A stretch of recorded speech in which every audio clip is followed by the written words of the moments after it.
Cuando eres un niño, todo parece ser de color rosa, pero a medida que pasan los años y con las circunstancias de la vida, te pasan cosas y haces cosas de las cuales no estás satisfecho, y de las cuales haces daño a las personas que te quieren, como es la familia. Gracias a Dios, yo siempre he tenido y tengo una familia que me han apoyado en todo,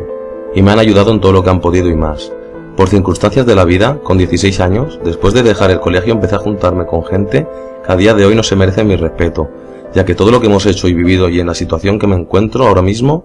no me lo han sabido ni agradecer, con una simple carta. Aquí en la cárcel y en el hospital son los sitios donde te das cuenta quién te quiere y quién te quiere por interés. Por eso, aquí dentro me he dado cuenta que la familia es lo más grande que puede existir, que sin ella no somos nada ni nadie. Tenemos que aprender a valorar a las personas que nunca nos dejarán de lado.